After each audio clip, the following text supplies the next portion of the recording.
მე ვთქვი კიდევაც რომ ორი რამე უნდა მათ შორის ტერმინოლოგიურად ერთმანეთისგან განვასხვაოთ, ეს არის ძალის გამოყენება და ეს არის ძალადობა.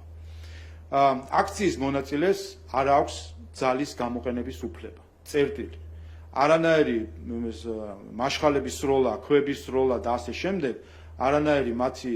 რაღაც ემოციური მდგომარეობა არ ამართლებს ამას და ეს არის ძალადობა პირველივე წამიდან.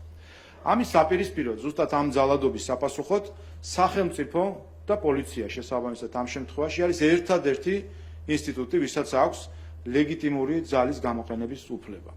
და განსაკუთრებით, როდესაც ეს ეხება მასობრივ ძალადობრივ აქციებს, როდესაც ის ძალადობრივ აქციად იქცევა. ზოგადად ძალადობრივი აქციების,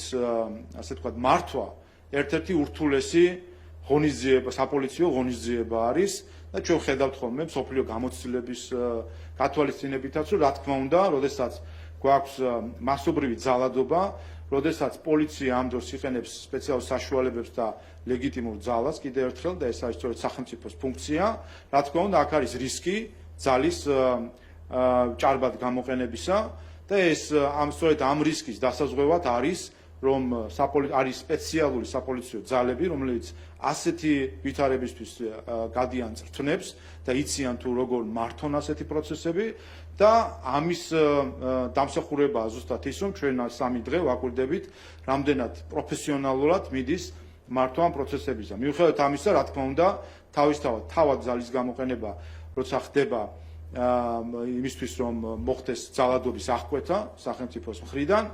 ეს ატარებს რისკებს, რომ შესაძლოა იყოს ჭარბი ძალის გამოყენება. აქედან ამის დასაზღვევად არის ორი ინსტრუმენტი, ერთი ეს გახლავთ ის, რომ მომზადებული არიან სპეციალური ძალები ასეთი ღონისძიებებისთვის და მეორე, ასეთი ღონისძიებების შემდეგ რუტინულად ყოველთვის ტარდება შესაბამისი შესწავლა მდგომარეობის იყო თუ არა ძალის ჭარბად გამოყენება, მათ შორის როგორც წესი ხდება ხოლმე ამ დროს სპეციალურ საგამოძიებო სამსახურის მხრიდან გამოძიების დაწყება იმისთვის, რომ ყველა ასეთი შესაძლო გადაცდომა შეისწავლოს და ამ შემთხვევაშიც იცით, რომ გამოძიება დაწყებულია სპეციალურ საგამოძიებო სამსახურის მხრიდან. ნახეთ ჩვენ ზოგიერთი კადრი, რომელშიც ჩანს, რომ არის სავარაუდოდ ასეთი შემთხვევები გვაქვს, რა თქმა უნდა, იყო რამდენიმე მძიმე კადრი, თუმცა ისიც უნდა გავითვალისწინოთ, რომ სამი დღე ყოველ დღე დაახლოებით რამდენიმე საათი არის ხოლმე მაინც რაც იწყება ძალადობრივი დემონსტრაცია, ანუ როდესაც მშვიდობიანი აქცია გადაიზრდება პოლიციაზე თავდასხმად გადაიქცევა ხოლმე, რამდენიმე საათი არის შემდეგ ეს პროცესი თავად, მათ შორის შემდეგ პოლიციის მხრიდან ძალადობის აღკვეთა. სამი დღის განმავლობაში თუ დავაკვირდებით თუ რამდენ საათიანი ღონისძიება იყო ეს, რამდენიმე ასეთი ექსცესი ადასტურებს ერთ რამეს, რომ საერთო ჯამში პოლიცია მოქმედებს იმ სტანდარტების შესაბამისად, რომელიც დადგენილი არის ჩვენი კანონმდებლობით. რაც შეეხება კიდევ ერთხელ ინდივიდუალურ შემთხვევებს და ექსცესებს, რომელიც მათ შორის ჩვენც ვნახეთ, ამაზე გამოძიება აუცილებლად იწყება ყოველთვის, ეს სტანდარტული ღონისძიება არის